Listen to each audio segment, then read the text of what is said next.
The stars stretched endlessly before the USS Defiant as it drifted through uncharted space. For 8 months the crew had explored this distant sector, finding only dead worlds and empty skies. Until today, Admiral Peter Collins stood on the bridge, his weathered face reflecting the soft blue glow of the ship's displays. At 53, he was older than most active commanders, but his eyes missed nothing. A sudden alert caught his attention. "Sir, sensors picking up multiple objects approaching from the Virgo cluster," called out Lieutenant Greg Hall from the navigation station. "Very large objects." Collins walked to the main view screen. "Show me." The screen changed, revealing dots of light growing larger by the second. Collins felt his mouth go dry. Not just ships, a fleet. "Count?" he asked quietly. "Over 300 vessels, sir," answered Hall. "Biggest one is why, good Lord, it's the size of Manhattan." The bridge fell silent. Humanity had ventured beyond their solar system just 15 years ago. The USS Defiant, their newest and best warship, was a marvel of human engineering. But compared to what approached them now, it looked like a rowboat facing an aircraft carrier. "Life signs?" Collins asked. Science officer Lisa Patel bent over her scanner. She was the youngest senior officer, only 32, but her genius had earned her the position. "Definitely not human, sir. Reading billions of life forms across the fleet. Multiple species, but one appears dominant." Collins nodded. First contact. The moment humanity had dreamed of for centuries. But something felt wrong. The formation of the alien ships wasn't exploratory. It was military. "Lieutenant Martinez, open all frequencies. Standard greeting package." Communications Officer Diane Martinez, a veteran of 45 with steady hands despite the tension, sent the carefully prepared message. Earth's official hello to the stars, translated into mathematical principles that any advanced species should understand. "Message sent, sir," she reported. "They're receiving," but no response. Collins rubbed his chin, the stubble from missed shave scratching his palm. "Keep trying. Different frequencies, different formats." Minutes ticked by. The alien fleet grew larger on the view screen. Still no response. "Sir," called out Commander Alan Wright from Tactical. The stocky weapons officer had been quietly analyzing the approaching fleet. "Those ships are armed to the teeth. Energy readings show weapon systems powering up." Collins felt a cold weight settle in his stomach. This wasn't going to be a friendly first contact. "How good are our shields against their weapons?" he asked. Wright shook his head. "Unknown, sir. Their tech is way beyond what we've seen before. Based on energy output alone, each of their medium-sized ships could crack a small moon." Collins paced the bridge, mind racing. The Defiant carried 358 men and women, the best of Earth's Space Force. He was responsible for every one of them. "Navigator, how fast can we get back to human space?" he asked. Hall ran the calculations. "Need 3 jumps minimum, sir, but..."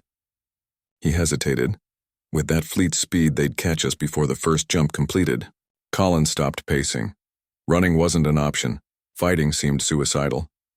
That left diplomacy, if the aliens would talk. "Keep broadcasting our greeting," he ordered Martinez. "Add this message. We come in peace as representatives of Earth.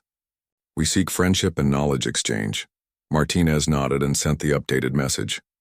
The bridge crew waited, tension thick in the air. Lisa Patel suddenly spoke up. "Admiral, something's happening. The alien fleet is changing formation." On the view screen, the massive alien armada was shifting. Most ships maintained their course, but 3 large vessels, each one dwarfing the Defiant, broke away and accelerated toward them. "They've cut communications completely," Martinez reported. "They're jamming our signals now." "Incoming weapon signatures," Wright called out. "They're targeting us." Collins made his decision. Red alert, battle stations, shields at maximum. The bridge lighting dimmed to combat conditions as crew members rushed to their posts. The siren wailed throughout the ship. "Sir," Patel said, her voice tight with urgency. "I'm detecting a subspace field from their ships. It's blocking our long-range communications. We can't call for help." Collins stood tall, facing the view screen where the 3 alien warships approached. "Humanity has prepared for this day," he said quietly. "When we built this ship, we knew we might face something beyond our understanding." He turned to his crew. "But the Defiant carries more than just our weapons and shields. It carries our best hope." "Sir," Wright said, looking up from his console with surprise. "Should I activate Protocol Omega?" Collins nodded slowly. "Begin the sequence." Deep within the Defiant's engineering section, behind layers of security and specialized shielding, lay humanity's greatest technological achievement, not just a weapon, but a complete rethinking of energy and matter, the fruit of decades of secret research, tested but never used in actual combat. Across the void, on the bridge of the massive flagship, Grand Marshal Kazurks of the Galactic Dominion watched the tiny human vessel with amusement. In 10,000 years of expanding across the stars, the Dominion had crushed hundreds of emerging civilizations. This would be no different. "Your Eminence," his aide said quietly. "The human ship appears to be powering up some kind of defense system." Kazurks' 4 eyes blinked in sequence, his version of a dismissive laugh. "Primitives. Their ship is barely worth the energy to destroy it." He waved a clawed hand casually. "Have the destroyers eliminate it. No need to waste the fleet's time." The 3 Dominion destroyers closed in on the Defiant. None of their advanced sensors detected anything unusual about the human ship. They saw only a small vessel with basic armor and weapons. Easy prey. They missed the subtle modifications to the hull plating. They couldn't detect the unusual energy readings from its core. They had no way of knowing that this seemingly ordinary ship carried a technology that would soon change the balance of power in the galaxy forever. On the Defiant, Admiral Collins watched the alien destroyers approach. "All hands, brace for impact. Stand ready. Today, humanity makes its stand." The Defiant waited, shields glowing softly as the 3 massive ships closed in for what they assumed would be an easy kill. The 3 alien destroyers closed in on the USS Defiant, their weapons glowing with built-up energy. On the Defiant's bridge, the crew watched in silence. Many said silent prayers or thought of loved ones back on Earth. Admiral Collins stood firm, his eyes fixed on the view screen. "Steady," he said quietly. "Let them fire first." Commander Wright looked up from his tactical station. "Sir, Protocol Omega is ready. Energy systems aligned." Collins nodded but said nothing. The plan was simple but dangerous. Let the aliens fire. Let them believe they had the upper hand, then show them how wrong they were. "Sir," called out Lieutenant Martinez, "we're being targeted by all 3 enemy vessels." "Maintain position," Collins ordered. "All hands brace for impact." The lead alien destroyer fired first. A blinding beam of energy shot across space toward the human ship. The other 2 destroyers fired seconds later. The bridge crew of the Defiant held their breath as the deadly weapons fire approached. The impacts came with a sound like thunder. The ship shook, but not as violently as expected. On the bridge, displays flickered but remained active. "Status," Collins demanded. Lisa Patel checked her readings, then looked up with amazement. "Sir, shield integrity at 100%. The absorption matrix, it worked perfectly." A cheer started, but Collins raised his hand for silence. "Not yet," he warned. "Right, what's our energy storage level?" The weapons officer checked his console, his eyes widening. "Sir, we've captured and stored 100% of their attack energy. The Omega systems are fully charged." Collins allowed himself a small smile. "Now we show them what humanity can do." He straightened his uniform and addressed his tactical officer. "Target the lead destroyer only. Minimum yield." Commander Wright nodded and entered the commands. "Target locked, sir. Omega weapon ready to fire." Collins took a deep breath. Fire! A thin beam of pure white light shot from the Defiant. It looked almost harmless compared to the massive energy weapons the aliens had fired. But when it hit the lead destroyer, something incredible happened. The alien ship's shields flared bright blue for a split second, then vanished completely. The white beam cut through the massive vessel like a knife through butter, slicing it cleanly in half from front to back. Both halves of the destroyed ship drifted slowly apart. Inner decks exposed to space, atmosphere venting into the void. Complete silence fell on the Defiant's bridge. Even though they had tested the weapon in simulations, seeing it work in real combat left everyone speechless. "What just happened?" Lieutenant Hall whispered from the navigation station. Collins turned to face his crew. "You just witnessed Protocol Omega in action," he explained. "It doesn't just block enemy attacks, it captures the energy, changes it into a new form, and turns it back against the enemy." "But how?" asked Martinez. "Nothing should be able to cut through shields like that." "The Omega beam exists partly in our dimension and partly outside it," Collins said. "No shield can stop it completely because it's not entirely here." Across space on the Dominion flagship, Grand Marshal Xerxes was no longer amused.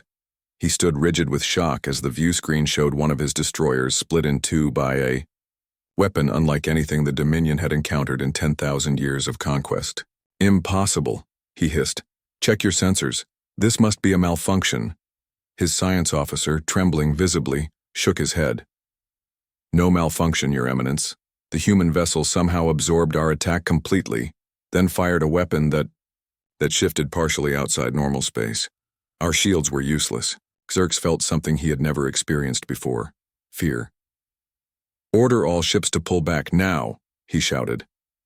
On the Defiant, Lieutenant Martinez reported with excitement, "Sir, the alien fleet is falling back. The 2 remaining destroyers are retreating to the main fleet." Collins nodded. "Good. Now we send our message. Open a channel, all frequencies, all languages. I want every ship in that fleet to hear this." Martinez worked quickly. "Channel open, sir. They'll hear you."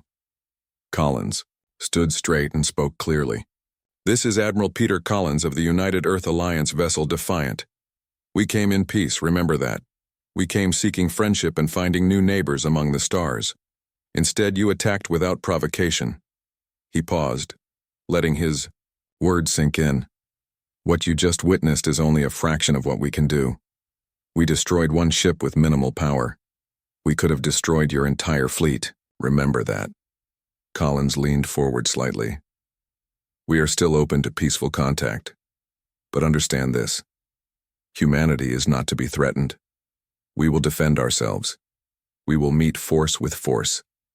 The choice of peace or war is yours. Defiant, out."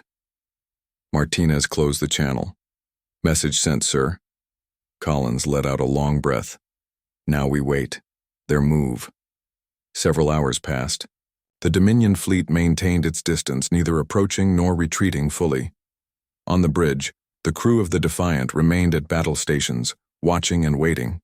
"Sir," called out Patel suddenly, "I'm picking up unusual communications from the alien fleet. They seem to be arguing among themselves." Collins raised an eyebrow. "Can you translate any of it?" "Working on it, sir. Their language structure is complex, but I'm detecting what appears to be several different factions. Some are demanding immediate attack with everything they have. Others are advocating retreat, and a smaller group seems to be suggesting something unprecedented." "What's that?" Collins asked. Patel looked up from her console, surprise on her face. "Negotiation, sir. Some of them want to talk to us." In the command chamber of the Dominion flagship, Grand Marshal Xerxes faced open rebellion for the first time in his centuries-long career. "We must crush them immediately," shouted Fleet Commander Vex Thule, pounding his armored fist on the strategy table. "Use the planet breakers. Vaporize their ship and be done with it." Minister of Science Alara Zim shook her head firmly. "That would be foolish. You saw what they did. They absorbed our standard weapons and turned them against us. What if they can do the same with the planet breakers? We might end up destroying ourselves." "We retreat then," suggested another officer. "Mark this sector as forbidden and never return."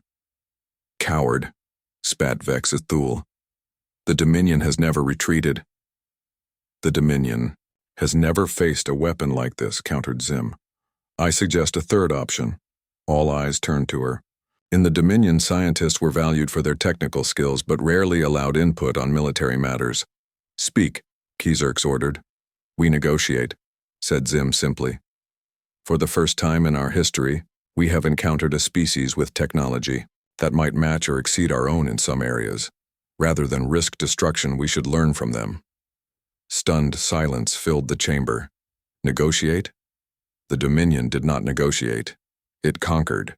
Yet as Kizerx considered the options, he realized Zim might be right. Open a channel to the human vessel, he ordered finally. I will speak with them myself. Back on the Defiant, Collins was considering their next move when Martinez reported, Sir, we're receiving a transmission from the alien flagship. They're requesting a conversation. Collins exchanged glances with his senior officers. This was unexpected but promising.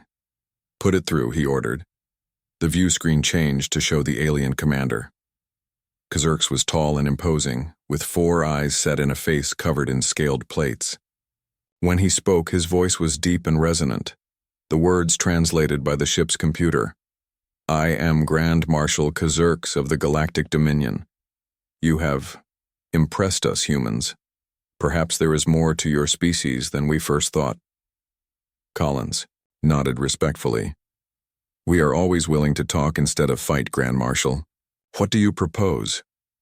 Kizerx's 4 eyes blinked in sequence. A meeting. Face to face. To discuss possibilities.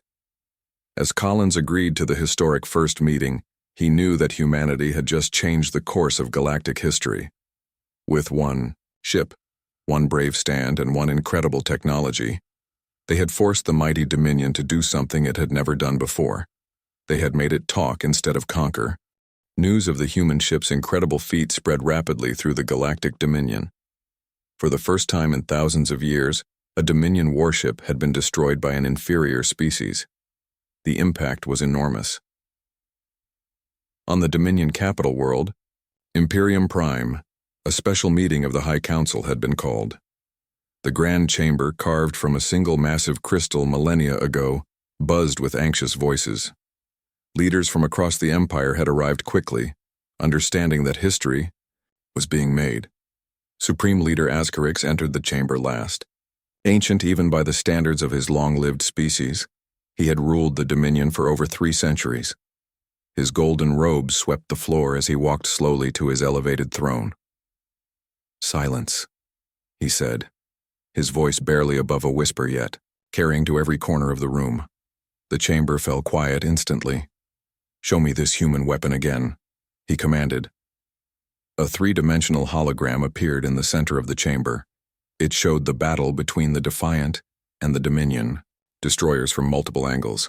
Everyone watched as the human ship absorbed the destroyer's attack, then fired a thin white beam that cut the massive warship in half. Ascarix watched the recording 12 times without speaking. Finally, he said, "This changes everything." Q. General Vekthul, a battle-scarred warrior with a cybernetic left arm, stood up. It changes nothing, he declared. 1 lucky shot from 1 lucky ship. We should crush these humans now before they build more vessels with this technology. Minister of Science Elara Zim, who had beamed in from the fleet, shook her head. This was not luck, General. The energy readings from the human vessel are unlike anything in our records. They have discovered principles of physics we don't understand. Our database has records of 17 million conquered worlds, and none had technology like this. Then we steal it, suggested another council member. Capture their ship intact. Too risky, countered Zim. If we fail, they might destroy more of our vessels. From what we've observed, this weapon becomes more powerful the more energy it absorbs. A larger attack might just make it stronger. Supreme Leader Ascarix raised a hand for silence. What options do we have? He asked simply. 3, replied Zim promptly. First, full-scale attack with everything we have. Second, retreat and avoid human space entirely. Third, negotiate. The last word caused gasps around the chamber. The Dominion had not negotiated with another species in recorded history. They conquered, they ruled, they enslaved. They did not talk as equals. Meanwhile, far from the Dominion capital, the USS Defiant had not fled home as expected.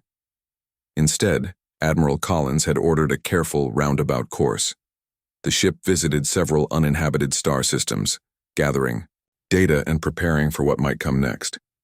In one such system, orbiting a small red star, the Defiant waited in the shadow of a gas giant. A small unmarked shuttle approached and docked with the warship. Dr. Olivia Reeves stepped onto the Defiant's bridge, nodding to the officers who greeted her. At 48, her brown hair was streaked with gray, her face lined from years of intense focus on her work. As the inventor of Protocol Omega, she was humanity's greatest scientific mind. "Doctor?" Collins greeted her with respect. "Thank you for coming." "Not like I had much choice," she replied with a slight smile. "When the first test of my invention destroys an alien warship, I think I'm involved whether I want to be or not." Collins led her to his ready room just off the bridge. When the door closed, giving them privacy, Reeves asked directly, "Have you reviewed the battle data?" "Yes."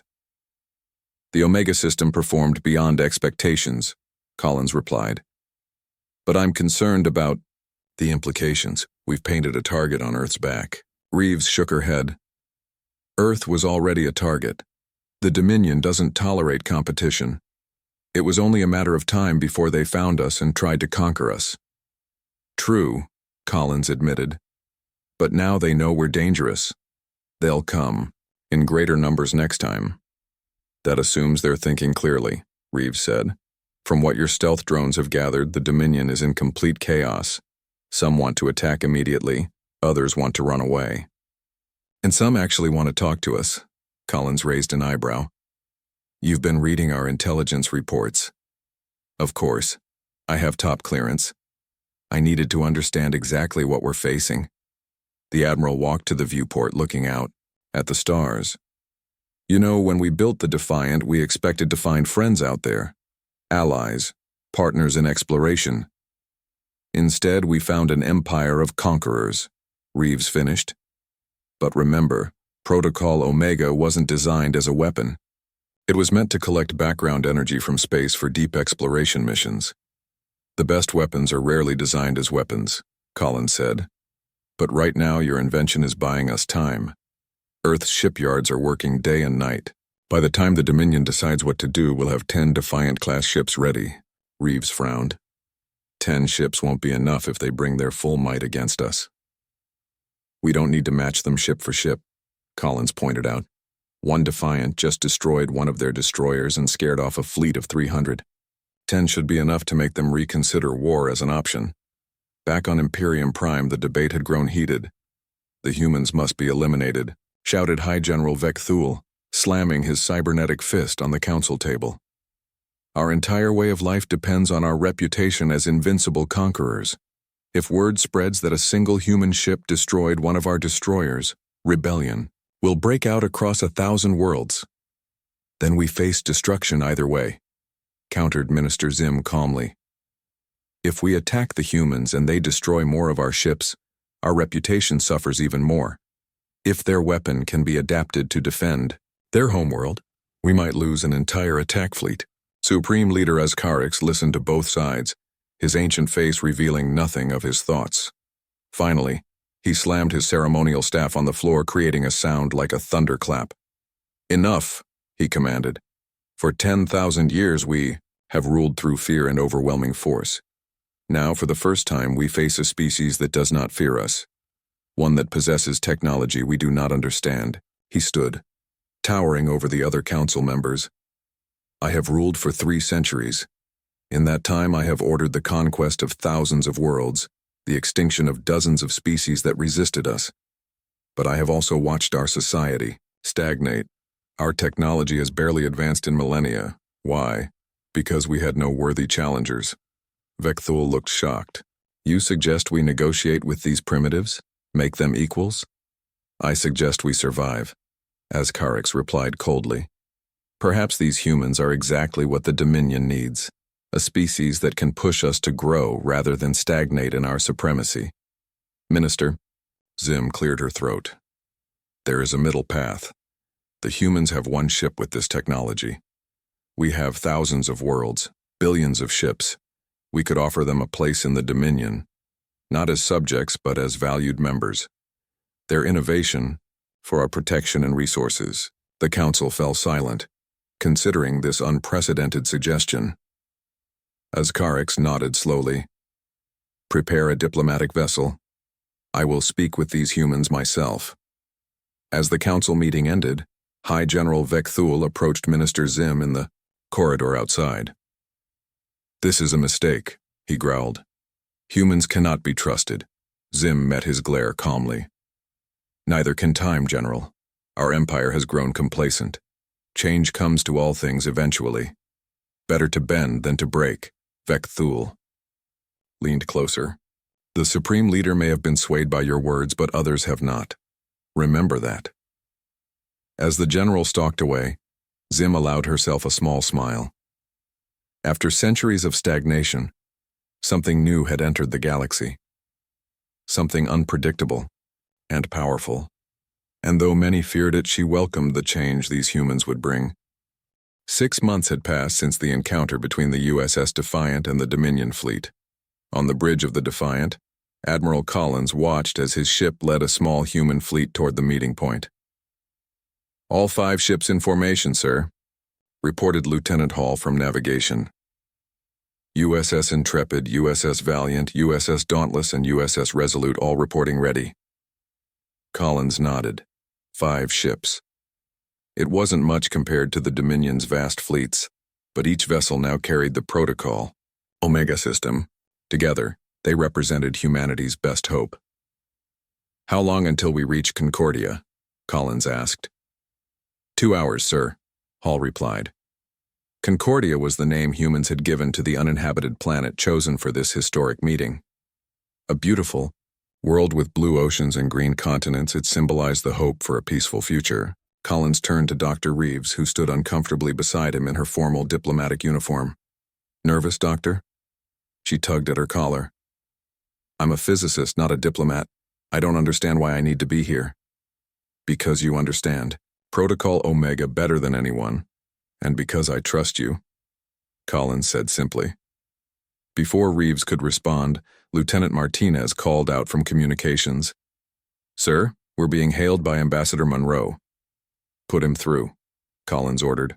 The view screen showed a man in his 60s with steel-gray hair and the calm demeanor that had made Jack Monroe Earth's top diplomat. Admiral Collins, how's my favorite warship, Captain? Collins smiled slightly. All's well, Ambassador. We'll reach Concordia in 2 hours. The diplomats ready? As ready as anyone can be for humanity's first interstellar treaty negotiation, Monroe replied. I've studied everything we know about the Dominion. Not that it's much. Your encounter with them is our main source of information. They're conquerors, Collins said bluntly. For 10,000 years they've ruled through fear and strength. Don't expect them to accept equals easily. Monroe nodded. I understand. We negotiate from strength but not aggression. They need to save face while still acknowledging us as equals. 2 hours later, the 5 human ships entered orbit around Concordia. The planet gleamed like a jewel below them. Sir, called Lieutenant Patel from the science station. Sensors detecting 3 vessels approaching from the outer system. Dominion design. Collins felt tension ripple through the bridge. Just 3? I expected their whole fleet. They're not warships, sir, Patel clarified. The design is different. 1 large vessel and 2 smaller escorts. Minimal weapons. A diplomatic mission, Collins realized aloud. They actually came to talk. As the Dominion ships entered orbit, Admiral Collins, Dr. Reeves, and Ambassador Monroe prepared to meet the alien representatives. They gathered in the shuttle bay with an honor guard of 6 officers in dress uniforms. Remember, Monroe said quietly, first impressions matter. These beings have never treated another species as equals before.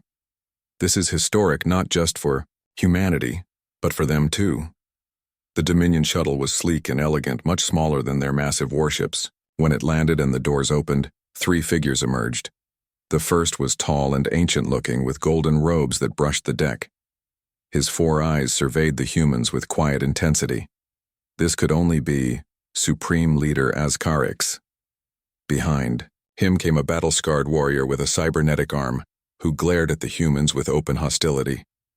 High General Vecthul's reputation for aggression was well earned. The third alien was shorter, with an analytical gaze that went immediately to the ship around them rather than the humans themselves. Minister Zim's scientific curiosity was evident in every movement. Ambassador Monroe stepped forward first. On behalf of the United Earth Alliance, I welcome you to this historic meeting. We come seeking understanding and a peaceful future for both our peoples. Supreme Leader Ascarix inclined his head slightly. For 10,000 years, the Dominion has ruled the stars without challenge. No species has ever brought us to a negotiating table. You should be proud. The word seemed difficult for him to say. We have studied your vessel and your Protocol Omega, he continued. It is impressive. Dr. Reeves couldn't help herself. It's actually quite simple once you understand cross-dimensional energy flow, she began excitedly. You see, by creating a quantum boundary at the subatomic level, Collins cleared his throat, and Reeves fell silent. But Minister Zim was now looking at her with clear interest. High General Vecthul stepped forward, his mechanical arm whirring softly. Do not mistake this meeting for weakness. The Dominion could still destroy your homeworld. And we could ensure that the cost would be the collapse of your empire, Collins replied evenly. But that's not why we're here. Ambassador Monroe smoothly intervened. Perhaps we could continue this conversation in more comfortable surroundings? We've prepared a meeting place on Concordia's surface. The planet's surface was beautiful. Rolling hills covered in blue-green grass under a clear sky. The humans had set up a large open-sided pavilion with a round table symbolizing equality. The negotiations lasted 3 weeks. There were difficult moments when it seemed everything would fall apart. High General Vecthul twice stormed out, threatening war. But Supreme Leader Ascarix's wisdom and Minister Zim's curiosity about human science helped keep talks going. Your people build and create, Zim said to Dr. Reeves during one break in negotiations. The Dominion has conquered for so long that we've forgotten how to innovate. Innovation comes from necessity, Reeves replied. Maybe having everything for 10,000 years made you too comfortable. Finally, a framework for peace emerged. The Dominion would recognize Earth and its colonies as sovereign territory. Humans would be permitted to travel and trade throughout Dominion space. In exchange, Earth would share certain technologies, carefully selected ones that didn't include Protocol Omega. Most surprisingly, a cultural exchange program was established. Humans would study at Dominion centers of learning, and selected Dominion citizens would visit Earth. It was the first such program in the Empire's long history. On the final day, as the treaties were being prepared for signing, Minister Zim approached Dr. Reeves. Your Protocol Omega, she said quietly. It wasn't designed as a weapon. Reeves shook her head. It was meant to collect energy from space, to power long journeys. The defensive and offensive capabilities were unexpected. Zim's alien features formed what might have been a smile. That is what makes your species dangerous. Not your weapons, but your creativity, your ability to adapt. She paused. It is also what makes you valuable to us. As the human delegation prepared to return to their ships, Admiral Collins found himself standing next to Supreme Leader Ascarix, both looking out over Concordia's landscape. This is not how I imagined first contact would go, Collins admitted. Nor I, said Ascarix. In all our history we have conquered, never negotiated, never compromised. He turned his ancient eyes to Collins. Your ship's name, Defiant. It suits your species. Collins smiled. We have a saying on Earth. Peace through strength. We prefer friendship, but we're always ready to defend ourselves. A wise approach, nodded Ascarix. I have ruled for 3 centuries. In that time I have ordered the conquest of thousands of worlds, but perhaps conquest is not the only path to greatness. As the USS Defiant broke orbit, leading the Earth fleet home, the crew knew they had witnessed the beginning of a new era. Humanity had announced its presence to the galaxy not just with superior technology, but with the courage to use it wisely, and the wisdom to choose peace when possible. The galactic dominion would never be the same, and neither would humanity. "Set course for Earth," Collins ordered, looking toward the future with hope. "Course laid in, sir," replied Lieutenant Hall. "We're going home." The end.